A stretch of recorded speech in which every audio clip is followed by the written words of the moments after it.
Hi, welcome Algebra 2. We're jumping into our Saxon lesson 44 today.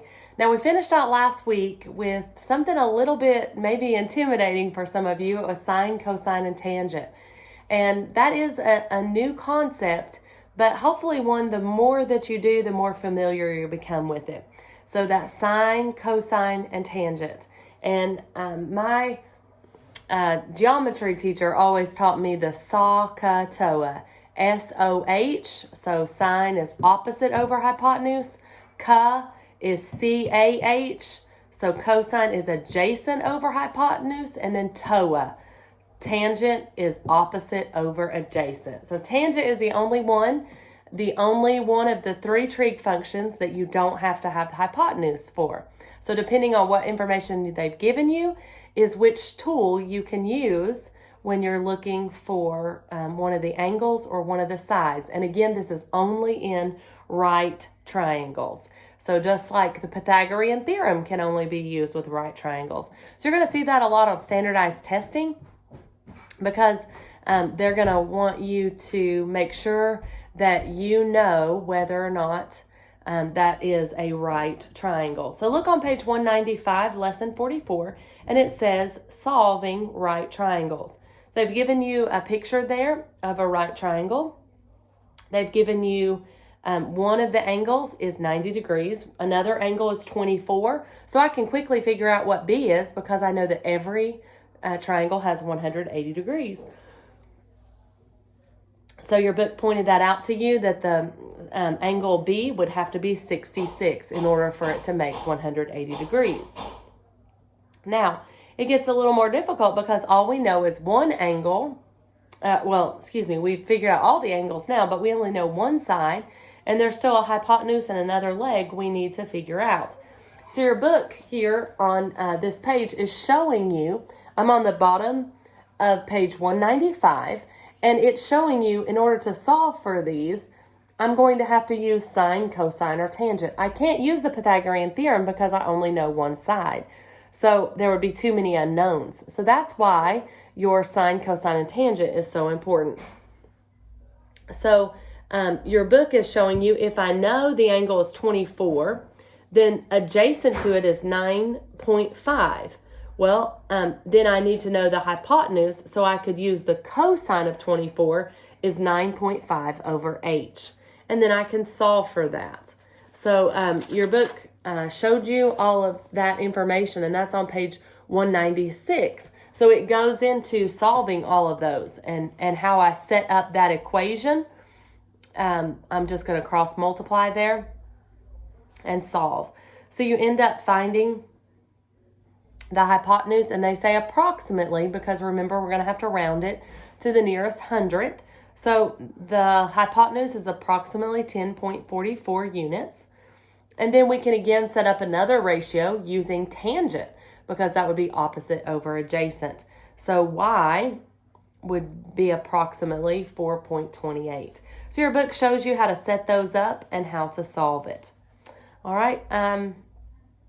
So then it gives you example 44.2, and it says find the missing parts of the triangle. So we're going to solve for those there. Now, they've given you a couple more examples, and they've also shown you that you can also use the Pythagorean theorem. If you'll see on page, the bottom of page 197, they gave us two sides. So we know the third side would have to be using the Pythagorean theorem. But the only angle that they gave us there was 90 degrees. Excuse me. So I need to figure out another angle in order to solve that. So your book showed you that you could use sine, cosine, or tangent to solve for your unknown. So they showed us there that the cosine of A would be adjacent, what it's touching, over the hypotenuse. That would be 6 over 7. So if we know that the cosine of angle A is 0.8571, we just do inverse. So you press second inverse of cosine and then type in 6 divided by 7. And when you enter that, it's going to tell you that the angle is approximately 31.0 1 degrees. So we need to round it. So that's why we put the wavy symbol, because we're rounding it to the nearest hundredth. Now let's take a look at our practice. It says, use trigonometry functions as necessary to find the missing parts. Now I can't fully solve these with you because my calculator is on my phone, which I'm using to video. So I'm not too tech savvy, my friends. So I don't have extra there. But let's take a look at letter A. It gave us that one of the angles is 21. So if I know that this is 90, all I need to do is say 180 is total, take away 90, that would leave me with 90. Take away 21, so what would that be? Well, it would have to be 69, wouldn't it? So I've now figured out, and it said find all the missing parts. Now I've got to figure out Y and H. So if I'm looking at 21 degrees, the side touching it is 6.4.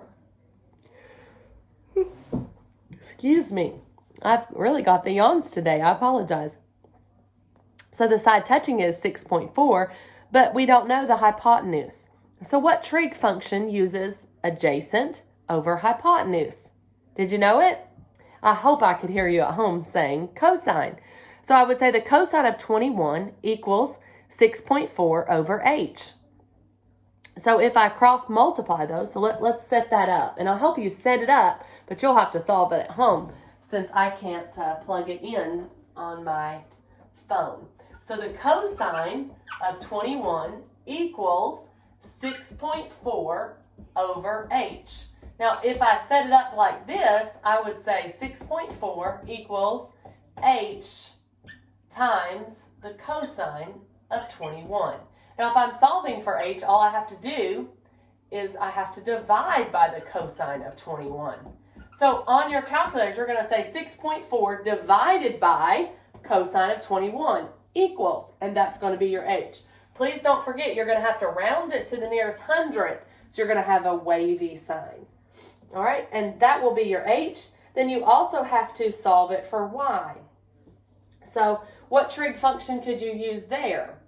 Well, if I have something, I'm going to have a trig function of 21 equals opposite over adjacent. It would be y over 6.4. Do you know what trig function you'd use? I hope you're saying at home tangent, because that would be opposite over adjacent. So same thing. So I'm going to have the tangent of 21. So it end up being y equals the tangent of 21 times 6.4. Now be very careful, you're not finding the tangent of the whole thing. It's this tangent times 6.4. So that would be y. Because y is already by itself, I don't have to divide like I had to on this one.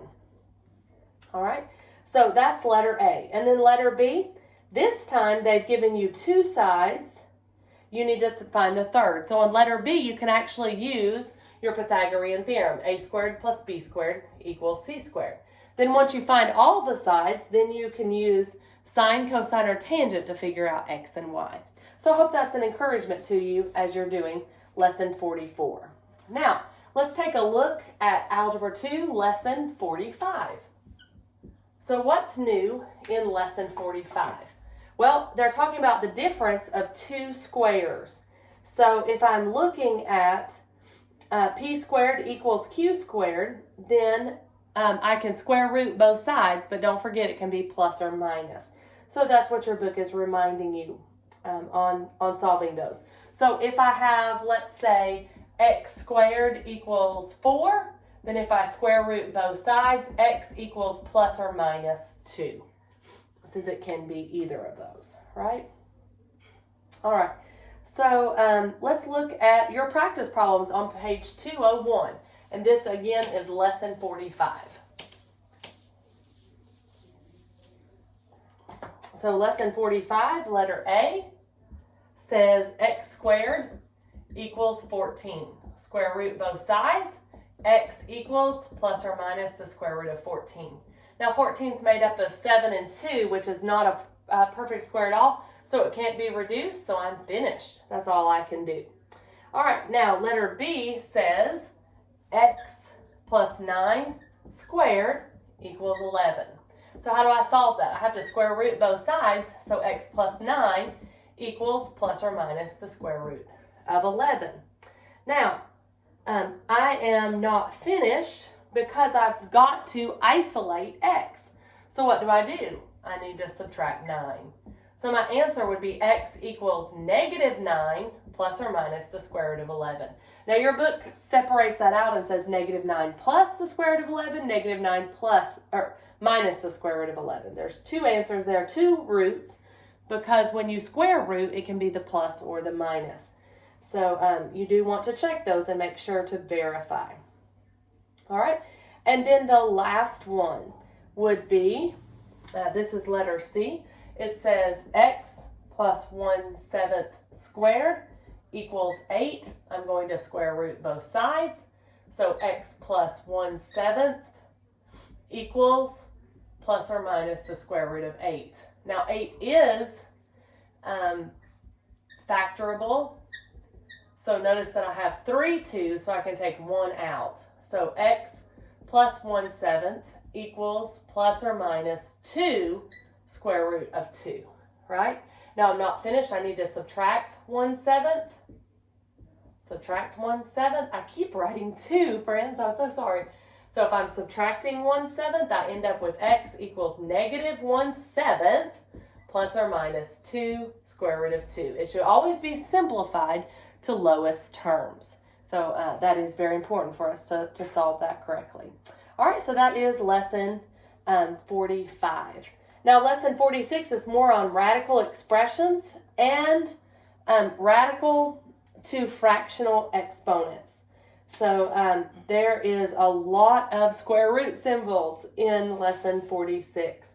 So it's showing us there if I have multiple square root symbols to simplify that even further. So let's take a look. If you'll go with me, and this is lesson 46. So if you'll take a look on page 204, it shows something like that. It says the square root of 3 times the square root of 3. And notice that square root of 3 is covering all of it. So your book shows you that we can begin by replacing the radicals with parentheses, brackets, and fractional exponents. So your book actually comes in and it changes that and says 3 times 3 to the 1/2, and then it's raised to the 1/2. So that's really important that we understand how the book is showing us to relate that. Remember how we talked before that a radical symbol just means raise the 1/2. The numerator is the power I'm raising it to, which everything is understood first power, right? But the denominator is the root I'm rooting it to. So both of these are square rooted. So it's 3 times, and this is the square root of 3, but the whole thing, notice this whole thing was being square rooted. That's why it's on the outside there. All right. So now your book is showing you that if I have this, I have to separate that to both. So it would be 3 to the 1/2 times 3 to the 1/4. Where do we get 1/4? Remember, when I'm raising to the power, the step before is I multiply. So 1/2 times 1/2 is 1/4. Now, if these two are being multiplied, the step before multiply is add. So I've got 1/2 plus 1/4. My bases are the same. So it would be 2/4 plus 1/4. Notice I changed 1/2 to 2/4. It means the same thing. So my answer is 3 to the 3/4. I made 1/2 equivalent to 2/4, so my denominators would be the same.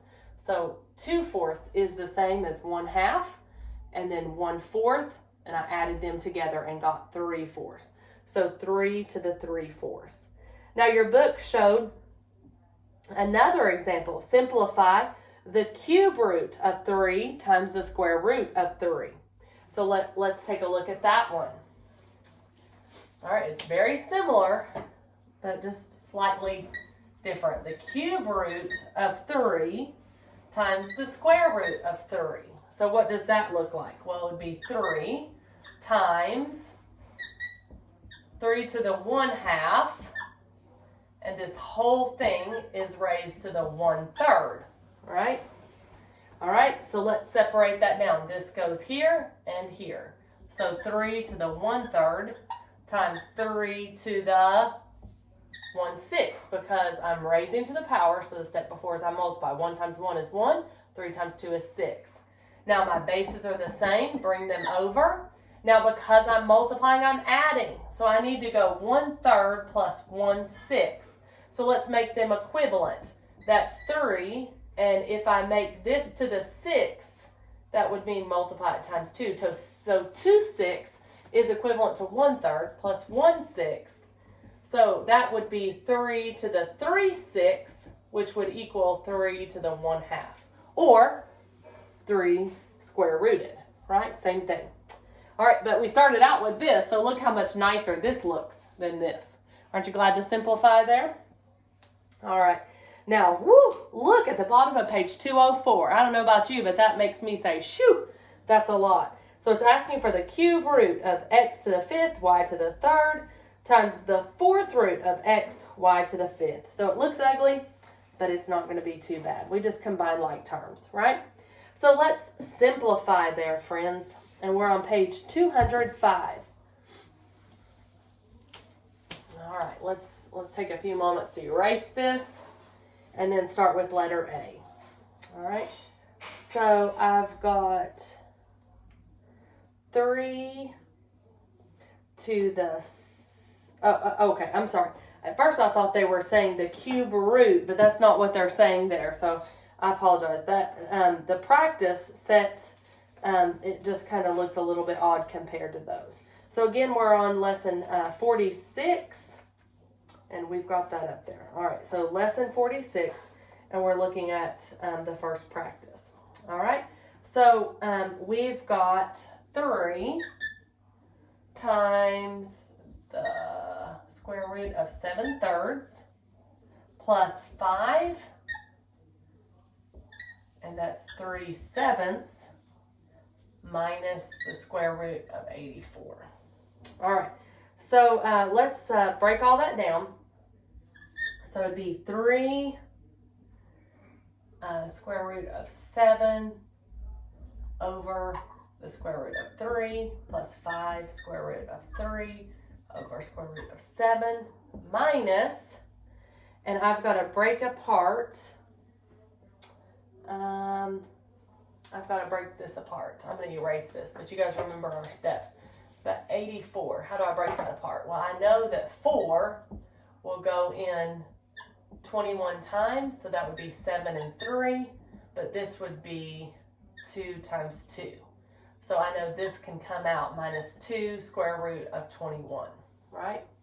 All right, so I'm going to rationalize this and multiply times square root of 3.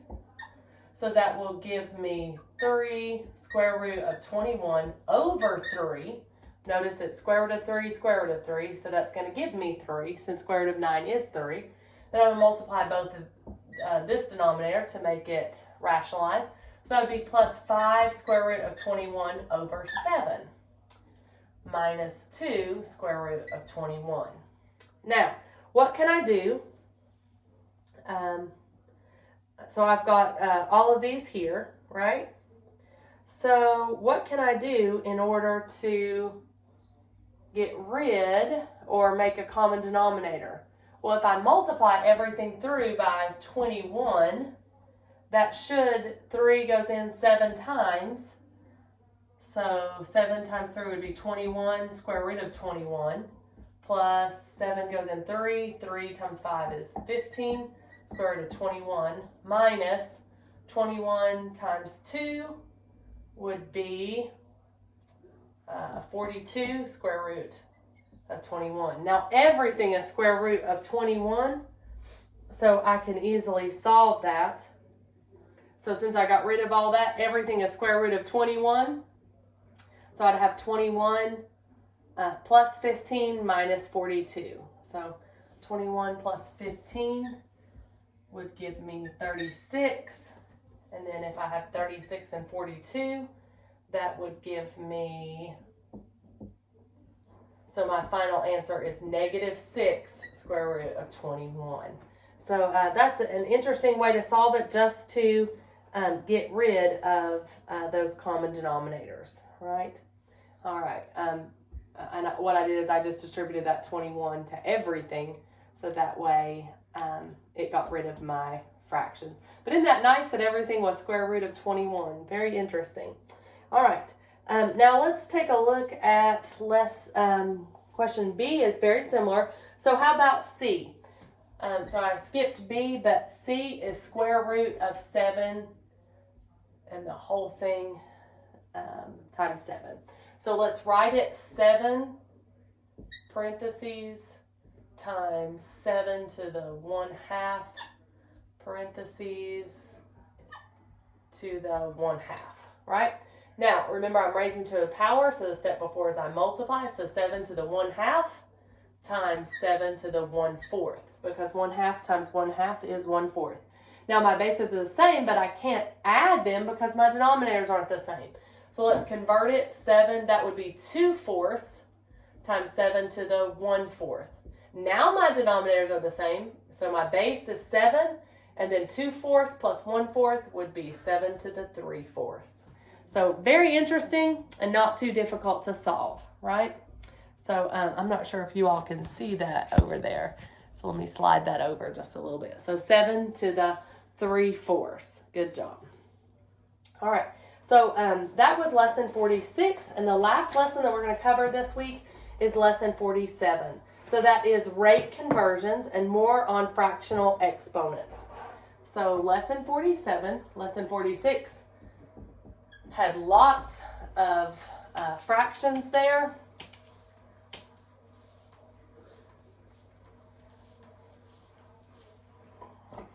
Lots of fractions, fractional exponents. And now lesson 47, we're looking at rate unit conversions. So they're showing you that to use your multipliers to convert 15 inches per second to yards per hour. So they set that up on page 207, and you're solving that there.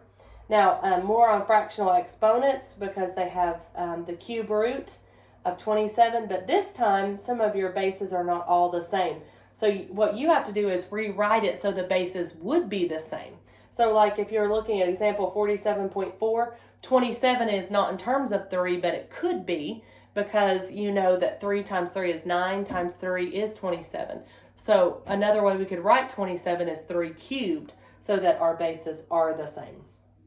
So they're showing you that. So if you memorize some of those perfect cubes, like 8 is 2 cubed, then it's a lot easier to solve. So let's take a look at page 208, and this is lesson 47. So it says the cube root of 64 times the square root of 4. All right? So I want to think that I have different bases. So let's talk about 4. 4 times 4 is 16. Times 4 more would be 64. So I could rewrite this. So 3, and it would be 4 cubed to the 4th. Does everybody see that? So what I did is 4 times 4 is 16. So 4 squared equals 16, but 4 cubed equals 64. So that's how I wrote it.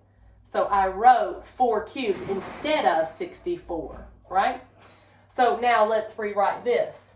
4 to the 3rd times 4 to the 1/2, and all of this is raised to the 1/3. Now that makes it much easier because we rewrote it in the same base. Now 4 to the 3rd power, if I distribute 1/3, remember that if I'm raising to the power, the step before is I multiply. So it'd be 3 over 1 times 1/3. Well, the 3's would cancel, so I'd be left with 4 times 4 to the 1/6. Now my bases are the same, so 4, but this is 1 whole. So if I'm multiplying, then I would add 1 whole plus 1/6. So 1 whole would be the same as saying 6/6, right? So my bases are the same. 6/6 reduces to 1. So that would be 7/6.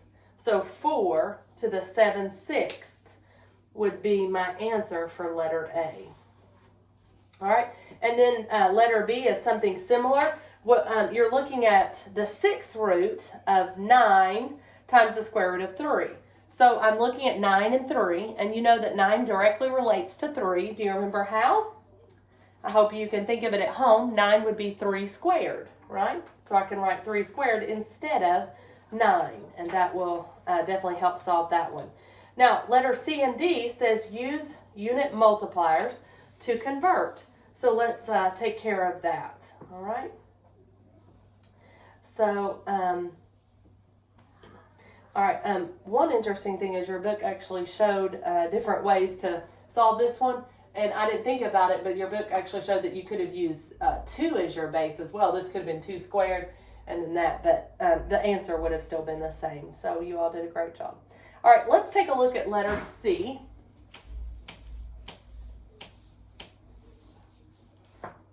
I just always try to look for the fastest of the 2, right? All right, so letter C says 85 miles per second, and it wants us to convert to miles per hour. So we're converting to miles per hour. So the miles can stay the same. It's the seconds that have to change to hours. So 85 miles per second. Well, I know that there are 60 seconds in 1 minute, right? 60 seconds in a minute. And then there are 60 minutes in 1 hour. So the second would cancel, the minute would cancel, and leave me per hour. So what would my rate be? Miles. If they did 85 miles per second, that's actually going pretty fast, isn't it, friends? So that's going to be pretty fast going per mile. So you're just going to do 85 times 60 times 60, and our final answer will be miles per hour. So we'll just have to figure out what that is by plugging all that in on our calculator. And then the last one, letter D, 207 miles per hour to feet per second. So on that one, you're going to have to take care of not only the miles to feet, but also the hour to second. So you'll have a couple of multipliers in there for that. All right, well, I hope you all are looking forward to a great week. That's 44, 45, 46, and 47. So God bless you, and I appreciate all your hard work in Algebra 2. And I'm looking forward to hearing great things from all your fun algebra that you're doing this week. God bless you.